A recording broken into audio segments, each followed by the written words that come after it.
Guys, ഇന്ന് നമുക്ക് ആറ്റുവേല കാണാൻ പോയാലോ? ആദ്യം ഞങ്ങൾ SNDPയിലെ ഗരുഡൻ തൂക്കം കാണാനാണ് പോയത്. അതിനുശേഷം അവിടെ നിന്ന് നേരെ ചാടിൻ്റെ അടുത്തോട്ട് പോയി. ആറ്റുവേലയ്ക്ക് ഇവിടെ ഓരോ സ്ഥലത്ത് റെപ്രസെൻറ്റ് ചെയ്ത് അവരവരുടെ ചാടുണ്ടാവും കേട്ടോ. ഇത് ഞങ്ങളുടെ സ്ഥലത്തെ ചാടാണേ.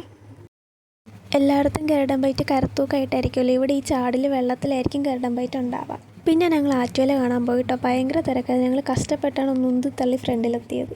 മീനമാസത്തെ അശ്വതി നാളിൽ കൊടുങ്ങല്ലൂർ അമ്മ തൻ്റെ സഹോദരിയായ ഇളങ്കാവിലമ്മയെ കാണാൻ ജലമാർഗം എഴുന്നള്ളുന്നതാണ് ആറ്റുവേലയുടെ ഐതിഹ്യം. അങ്ങനെ എല്ലാ സ്ഥലത്തെയും ചാടൊക്കെ വന്ന് കൊട്ടും ബഹളവും ഒക്കെ ആയിട്ട് നല്ല രസമായിരുന്നു കേട്ടോ. ആറ്റുവേലയ്ക്ക് പണ്ട് 7 നിലകൾ ഉണ്ടായിരുന്നുവെന്നും പിന്നീട് അത് ബ്രിട്ടീഷ് വെടിവെച്ച് തകർത്ത് 3 നിലകളായി എന്നുമാണ് കേട്ടോ ചരിത്രം പറയുന്നത്. അശ്വതി നാള് തുടങ്ങുമ്പോഴാണ് കേട്ടോ ആറ്റുവേല അഴിച്ചുവിടുന്നത്. ആ സമയം വെളിച്ചപ്പാട് ഗുരുതി നടത്തി കൊടുങ്ങല്ലൂർ അമ്മയെ താൽക്കാലികമായി എടുത്തിയേക്കുന്ന അമ്പലത്തിലെ കൊടിമരം വെട്ടി ആറ്റുവേലയിൽ കയറ്റും. അതിനുശേഷം ആറ്റുവേലയുടെ മുകളിൽ ദീപം കൊളുത്തി നേർച്ചയായി അരിയും പൂവും എറിഞ്ഞ് ആറ്റുവേലയെ അഴിച്ചുവിടും.